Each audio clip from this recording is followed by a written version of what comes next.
There's a building at the end of my road that I always stop to look at. I never seem to be able to just walk by. I have no idea what goes on inside, and in some ways I don't want to know.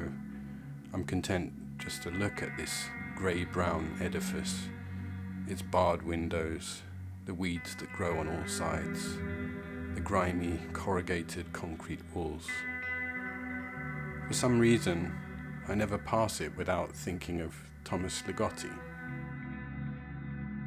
Thomas Ligotti is a writer who has been placed firmly within the camp of weird fiction, along with the likes of H.P. Lovecraft, or in the tradition of Gothic horror with someone like Edgar Allan Poe. And I can completely understand this. These influences are certainly visible, particularly in earlier work. But today I want to talk about his 2006 collection, Teatro Grottesco. And I'm going to talk about what I call his morbid aesthetics, the motifs he returns to again and again. And I'm going to suggest that this collection sits at least as comfortably with the aesthetics of the Polish Avant-Garde and mid-20th century European theatre as it does with anything in the tradition of weird fiction.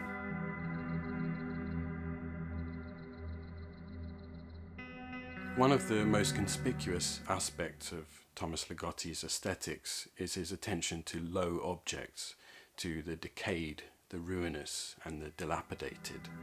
Teatro Grottesco contains numerous evocations of bleak and desolate landscapes, bad neighbourhoods of derelict buildings, tumble-down shacks, streets strewn with shattered glass. His narrators and characters are drawn to such environments and react with a degenerate sense of amazement and a decayed fascination to these ruined corners of reality.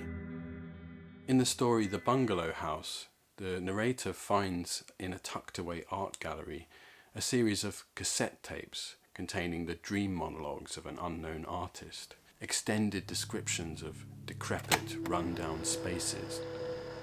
The bungalow house was such a bleak environment in which to make a stand. The moonlight through the dusty blinds, the bodies on the carpet, the lamps without any light bulbs, and the incredible silence. It was not the absence of sounds that I sensed, the stifling of innumerable sounds and even voices, the muffling of all the noises one might expect to hear in an old bungalow house in the dead of night, as well as countless other sounds and voices. The infinite terror and dreariness of an infested bungalow house, I whispered to myself. A bungalow universe, I then thought, without speaking aloud. Suddenly I was overcome by a feeling of euphoric hopelessness, which passed through my body like a powerful drug, and held all my thoughts and all my movements in a dreamy, floating suspension. The narrator becomes obsessed with these recordings to the degree that he loses all sense of his own identity. Likewise, the narrator of the opening story, Purity, describes a neighbourhood of houses contorted by ruin, and finding one such building, says, "My eyes became fixed on it, held as if they were witnessing some miraculous vision." In the bathroom of this house, he finds a hole which looks down into the basement below, a heap of human excrement stuck with broken bottles and fragments of a porcelain sink piles high. He says, "I thought about what other things might be in that basement, and I became lost in those thoughts." These facets of Ligotti's fictional spaces are also in evidence in the work of the Polish writer Bruno Schulz, whose collection Cinnamon Shops we discussed on episode 29 of Sherds podcast. I'll leave a link in the description if you're interested in hearing that. In Schulz's work, we can see the same obsessive attention to life's dustiest, most unfrequented corners. Consider the opening to his story, Pan. Schulz sets his story in a corner between the rear walls of the sheds and outbuildings of the courtyard. He says, "It was the most distant promontory, the Gibraltar of that courtyard, banging its head despairingly against the blind fence made of horizontal boards, the imprisoning final wall of this world. He goes on to describe the moss-covered planks, the putrid, oily marsh that was never dry.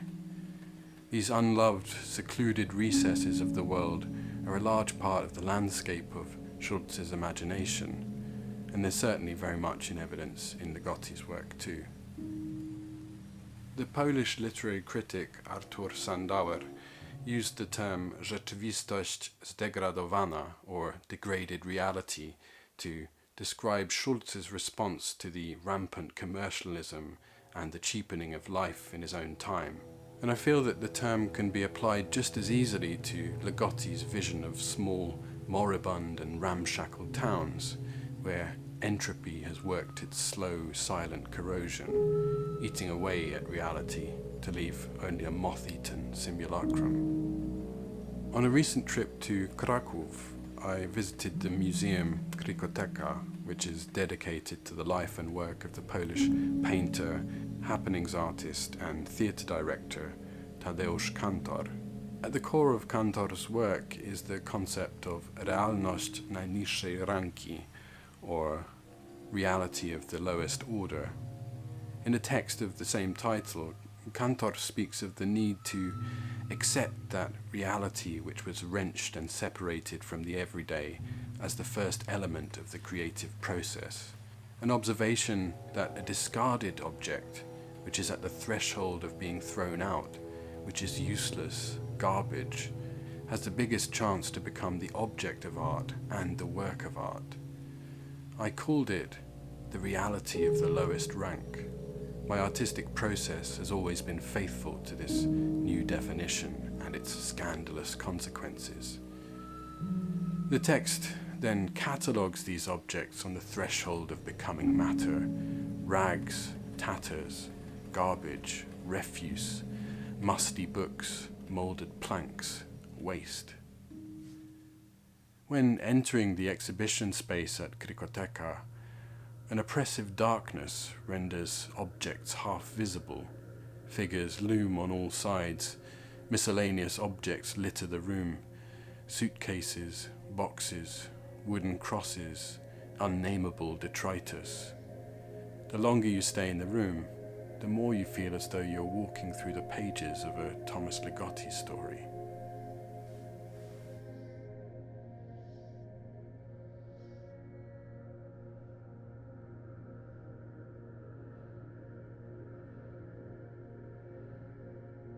The figure of the puppet, the mannequin, or the automaton has long had a presence in horror fiction, from the 1816 E.T.A. Hoffmann story The Sandman to 1978's Magic. These figures have always seemed to inspire in us a genuine sense of disquiet. Kantor describes it this way. He says, "On what seemed to be the safe road traversed by the man of enlightenment and rationalism, there appears out of the darkness, suddenly and in increasingly greater numbers, doubles, mannequins, automatons, homunculi, artificial creations, a mockery of the creatures of nature, bearers of absolute degradation, all human dreams, death, horror, and terror."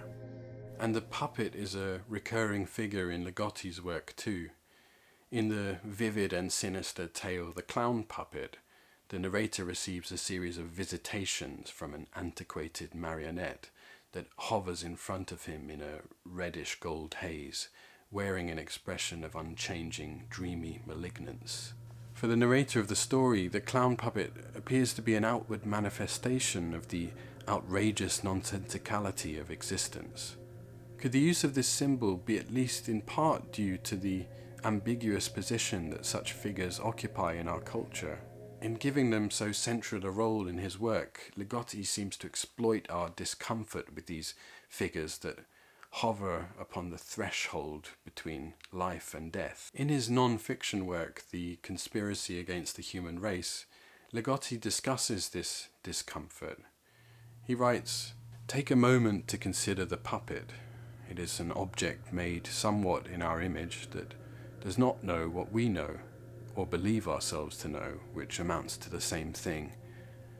Undeniably, our minds have wanton moments when a puppet seems as if it can come to life, hop up like a human being, know things that we know, and perhaps other things that we do not.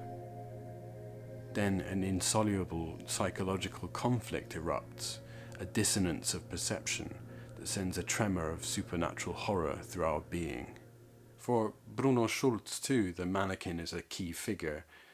In fact, 4 of the stories in cinnamon shops are dedicated to the father's treatise on mannequins, in which he claims there is no dead matter. Lifelessness is only an external appearance behind which unknown forms of life are hiding. For Ligotti, though, the thought directly opposing this one appears to be the source of the disquiet he mines so thoroughly. After all, his epigraph to the conspiracy of the human race is taken from the Dhammapada. Look at your body, a painted puppet, a poor toy, of jointed parts ready to collapse, a diseased and suffering thing with a head full of false imaginings. Tadeusz Kantor also made extensive use of mannequins, particularly in the period of his career he called Teatr Śmierci, or the Theatre of Death. He termed this period the era of my own avant-garde, an avant-garde of memory, of the invisible, the void, death. In a work belonging to this period, Umarła klasa, or the dead class, the actors were attached to corpse mannequins. Kantor was fascinated by this entity so similar to a living human being, but deprived of consciousness and purpose. Of the mannequin, he said, "Its appearance complies with my ever-deepening conviction that it is possible to express life in art only through the absence of life, through an appeal to death." For Tadeusz Kantor, in another resonance with Thomas Ligotti, the mannequin was a manifestation of the reality of the lowest order. He writes that mannequins and wax figures have always existed on the peripheries of sanctioned culture. They were not admitted further. They occupied places in fair booths, suspicious magicians' chambers, far from the splendid shrines of art, treated condescendingly as curiosities intended for the tastes of the masses.